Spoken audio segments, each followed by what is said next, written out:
de niñas de grado sexto. Como les había explicado en la clase pasada, esta semana, que es del 26 al 29 de mayo, van a realizar en casita su taller número 2 correspondiente a enfoque bíblico. La página 37 a la 41. Con la explicación que voy a dar en esta clase video, ustedes van a desarrollar en casa el taller enunciado. El tema del taller, ¿cuál es?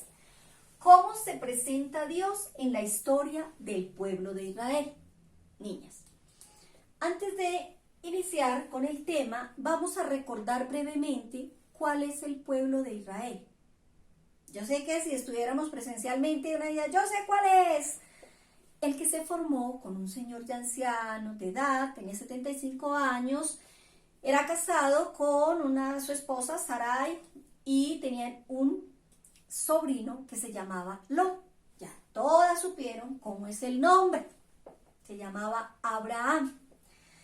Abraham vive en una región que se llama Ur, en Caldea. La región se llama Caldea y la población se llama Ur. Un día se le aparece Dios y le dice que él debe salir de Ur e irse a una tierra que él le muestra, a la tierra de Canaán. Pero también le dice a Abraham que él va a tener hijos, porque son ya de avanzada edad con su esposa y no tienen hijos. Le promete descendencia. Pero hay una característica de esa descendencia que le promete.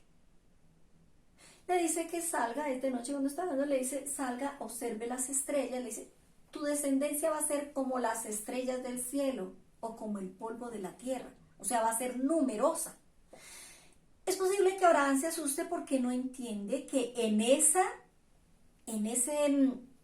explicación que da de la descendencia está implícita la misión que él le va a dar. La misión de Abraham es formar un pueblo, el pueblo de Israel. Y cuando él le dice que su descendencia va a ser como las estrellas del cielo o las arenas del mar o el polvo de la tierra, él piensa inicialmente que es sus hijos biológicos. No, sus hijos biológicos solamente Abraham tuvo a Ismael y a Isaac. Pero esa descendencia numerosísima se refiere a la misión, a formar un pueblo de Israel que inicialmente es el que vamos a estudiar, pero que luego todos los que creemos en este Dios de Abraham somos el nuevo pueblo de Israel. Es decir, Abraham es el padre de los creyentes. Por eso esa descendencia es tan numerosa. Entonces, ya clarificando cuál es el pueblo de Israel, pasamos a nuestro taller. Como siempre, nuestro taller metodológicamente organizado en explorando la realidad, planteando el problema, construyendo conocimiento y aplicando a la realidad. La primera parte, explorando la realidad, allá en su texto tenemos la cita Éxodo 3, 1 al 6 y Éxodo 7, 10 al 14. ¿De qué nos habla? Voy a explicarla aquí a través de un dibujito, el texto que ustedes tienen allá. Aquí ustedes observan una casita que no es tan pequeñita, es más bien grandecita. Eso denota que ahí vive una familia más o menos numerosa. Sí, efectivamente, aquí vive un señor que se llama Jetro y tiene unas hijas muy bonitas, 7 hijas, una de ellas se llama Séfora. Ustedes los ven aquí, yo quise dibujarlos aquí afuerita, están con 2 hijas y están observando un señor que va. ¿Quién es ese señor? Es el esposo de Séfora. Ya van adivinando quién es. Y entonces, este señor es supremamente bueno con su suegro y le ayuda a pastorear el rebaño, porque Jetro es un hombre, esta es la región de Madián, es un hombre que es muy reconocido en la región de Madián, es un buen líder religioso, pero aparte de eso es una persona que es bastante próspera, tiene bastantes bienes, entre eso tiene muchos rebaños. Su yerno le ayuda a cuidar el rebaño, sale un día con su rebaño a pastorearlo, se aleja tanto que llega aquí cerquita a una montaña, ustedes esa montañita, ese es el monte Oreb. Pero hay un incidente curioso. Él va con sus ovejas y de repente ve una zarza que arde, una llamita, y él se acerca y le llama la atención porque esa llamita no se apaga, esa llamita no se consume. Entonces él se acerca a ver esa maravilla. Cualquiera diría, no, pero pues de raro no tiene nada, porque si no se consume, entonces puede haber un incendio forestal. No, era un desierto y solo había esa zarcita. Entonces por eso le llamó la atención, dijo, oiga, ¿por qué no se apaga? ¿Por qué no se consume? Y se acerca a verla. Cuando se acerca, escucha una voz que le dice, Moisés, ya supimos cómo se llamaba, Moisés, no te acerques, quítate la sandalia de los pies, porque la tierra que pisas es sagrada. Moisés se sorprendió, pero Dios, que se manifiesta con amor, no lo dejó asustado, corriendo, sorprendido, sino que inmediatamente él se identifica y le dice, Moisés, yo soy el Dios de Abraham, el Dios de Isaac, el Dios de Jacob, el Dios de tus padres. Y luego inmediatamente le dice, ¿por qué se le manifiesta? ¿Qué es lo que quiere? Ahí lo tienen en su librito. Dice, el Señor siguió diciendo, he visto la opresión de mi pueblo en Egipto, he oído el clamor que le arrancan sus opresores y conozco sus angustias. Voy a bajar para librarlos del poder de los egipcios. Ve pues, yo te envío al faraón para que saques de Egipto a mi pueblo, a los israelitas. Le puso una tarea a Moisés, que fuera al faraón, que hablara con él, porque él quería sacar a los israelitas que estaban oprimidos y esclavizados por los egipcios. Y estos israelitas, reconociéndolo como a su Dios verdadero, le habían clamado en su angustia que los liberara, y Dios escuchó su oración. Entonces, ese es el explorando la realidad. Moisés y cómo se le manifiesta Dios a Moisés. Luego viene el segundo punto, planteando el problema. En planteando el problema, siempre nos presenta, en nuestro librito nos presenta dos referentes, el A y el B. En el referente A nos dice que hay pueblos vecinos a Israel que son politeístas. La palabra politeístas quiere decir que tienen varios dioses, varios teístas dioses. ¿Sí? Es verdad. Cuando vivía Abraham allá en Ur, todas las personas, vecinas, todos con quien se relacionaban, tenían dioses. Era lo corriente de la cultura. Entonces, esta ramita aquí yo le voy a hacer un altar, ese es el dios de la cosecha. Eran dioses que ellos se inventaban, ellos elaboraban ellos mismos. El dios de la fertilidad, el dios de mi cosecha, el dios de las aguas, el dios del amor. Ellos inventaban historias y dioses. También de los fenómenos naturales. El dios sol, la diosa luna, ¿cierto? Inventaban, eran politeístas, e inventaban los dioses. Cuando Dios se le aparece a Abraham, Abraham rompe con ese politeísmo. Él ya no cree en esos otros dioses. No, él ya cree en un Dios que se le ha manifestado. Él cree en un Dios que le ha hecho en una promesa y que le ha cumplido. Él le ha dicho que va a tener descendencia y efectivamente, aun siendo vieja su esposa Sara y viejo él, ya de 99 años, tienen un hijo, Isaac. Entonces, él cree en ese Dios. Y los pueblos que son vecinos a Israel, que son politeístas, ¿cómo es la manifestación de esos dioses politeístas? Esa manifestación es como la interpretación que ellos dan. Por ejemplo, si ellos creen que el sol es un dios, la luna es un dios, cosas de la naturaleza les atribuyen poderes de Dios. De repente, si un día hay una tormenta, está tronando, está como que esto está grave, dice, caramba, los dioses están furiosos con nosotros. ¿Quién sabe qué nos van a hacer? Y si llega a caer un rayo, dice, ¿vieron? Vean, mataron a esta persona o quemaron este árbol porque están bravos. Entonces los dioses de ellos les imprimían a ellos un miedo y a la vez respeto. Los dioses creados por ellos. Pero el pueblo de Israel, que fue el que formó a Abraham, Dios se había manifestado siempre para manifestarles su amor. Por ejemplo, aquí a Moisés se le manifiesta ¿para qué? Para decirle, mira, yo escucho la voz de este pueblo mío que está sufriendo y lo quiero liberar, lo quiero proveer de tierra porque ellos no tienen tierra. Entonces el Dios de Abraham siempre se manifiesta manifestando su amor. Luego, este Dios se manifiesta para defender la dignidad humana, para liberar, para proveer. Entonces, una gran diferencia. El referente A, los pueblos politeístas, y el referente B, el pueblo de Israel, que es monoteísta.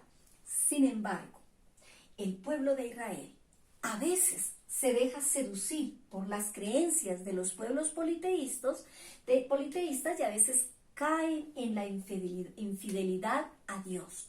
Bien, luego en la tercera parte, el construyendo conocimiento,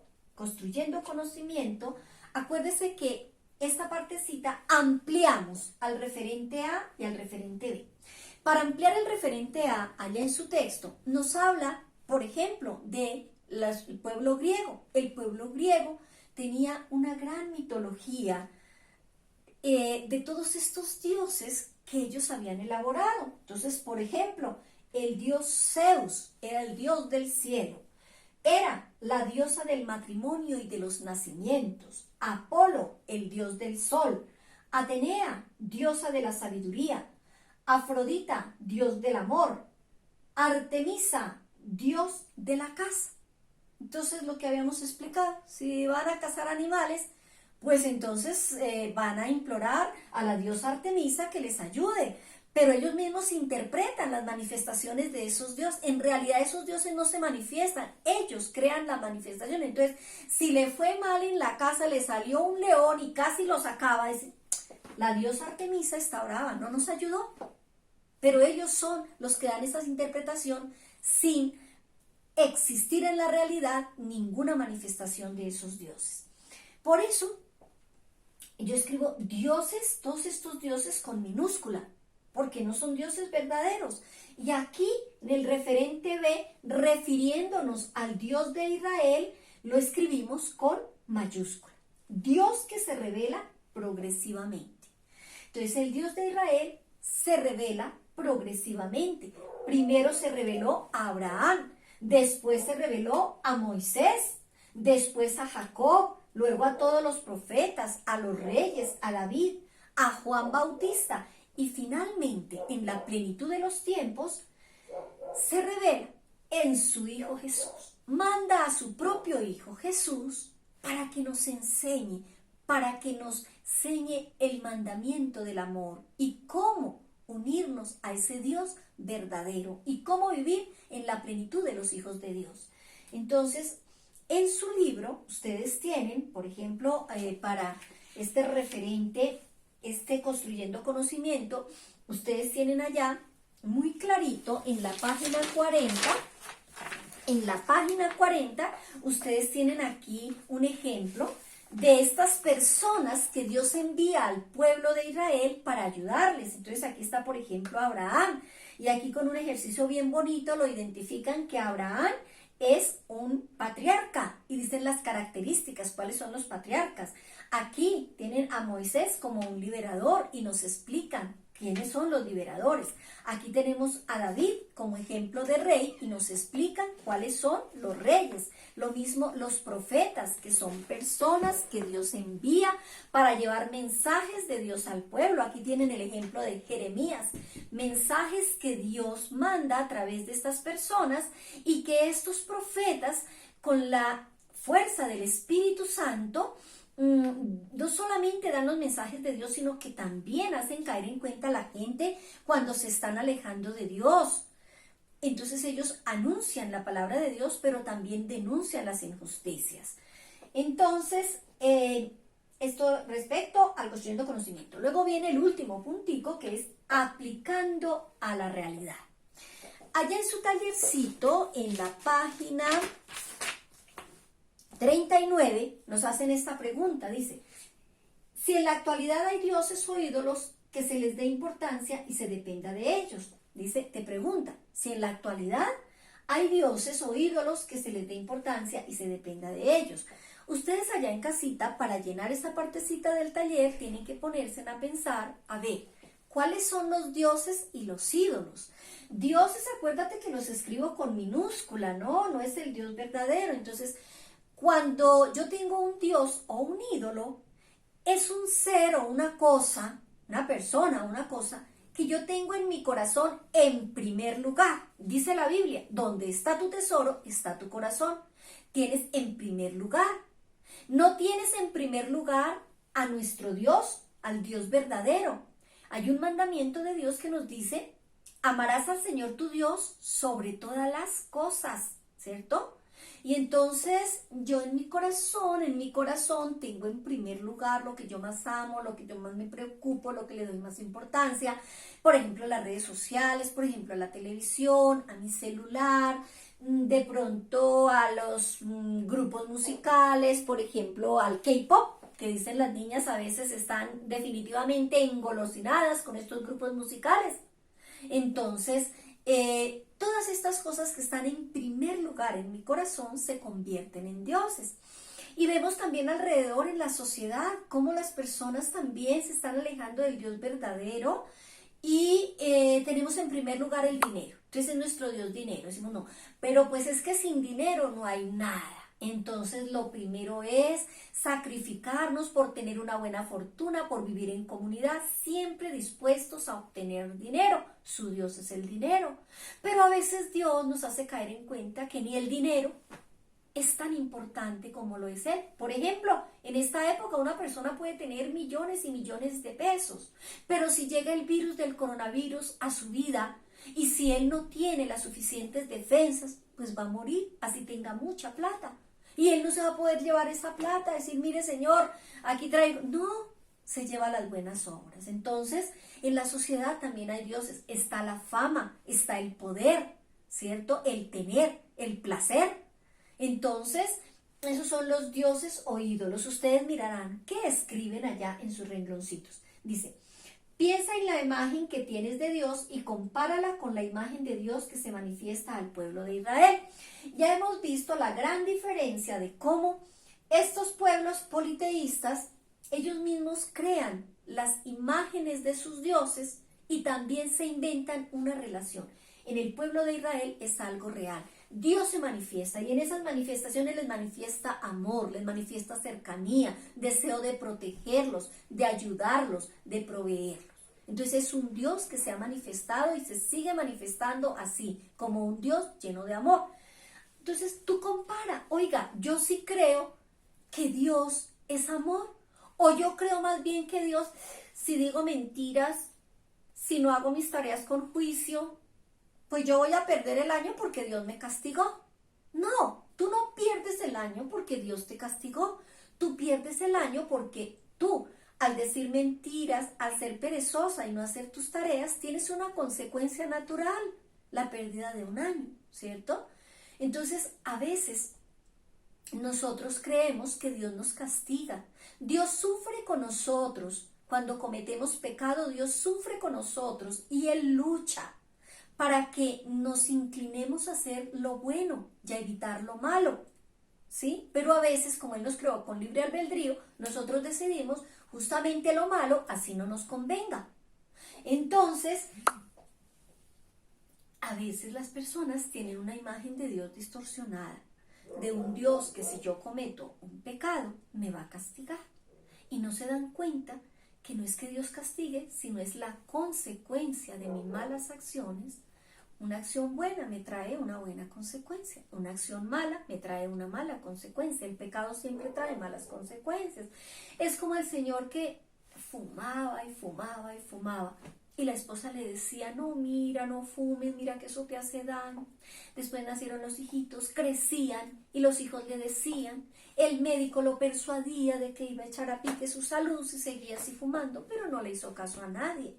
Mira, el amor de Dios se manifestaba a través de la esposa, a través del médico, a través de los hijos que le decían, no te hagas daño, no fumes. Un día se enfermó de sus pulmones y tuvo cáncer de pulmón.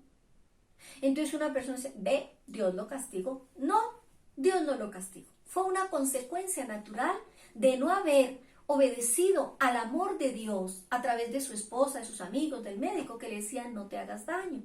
Él usó mal su libertad, porque Dios te creó a ti y a mí, nos creó con libertad. Nos presenta el bien, nos presenta el mal, y tú eliges. Listo, hijitas preciosas. Nos dice aquí que la mejor comunicación con Dios se hace a través de la oración. O sea, una forma bellísima como tú entras en relación con Dios es a través de la oración. Y hay varias clases de oración. Tú puedes hacer oración de petición, oración de agradecimiento, oración de alabanza, oración de perdón, oración de intersección cuando oras por otras personas. Hay varias clases de oración. Pero mientras tú no te decidas a hablar con Papito Dios, no encontrarás esa experiencia hermosa que han tenido el pueblo de Israel y que Dios sigue esperando que nosotros tenemos una experiencia de tener una relación bella con Él. Bien, hasta aquí el segundo taller. Espero, hijitas, que esta explicación les haya servido para desarrollar bien su taller, estudiarlo con el taller número 1 para la próxima semana. La próxima semana será como del 1 al 5 de junio. En esta semana vamos a hacer una evaluación virtual sobre el taller 2 y el taller 1. Por hoy, hijitas, que Dios las bendiga, que estudien mucho, que estén muy obedientes a sus padres y que estén tranquilas pidiendo a Dios la bendición para todos nosotros. Gracias, niñas.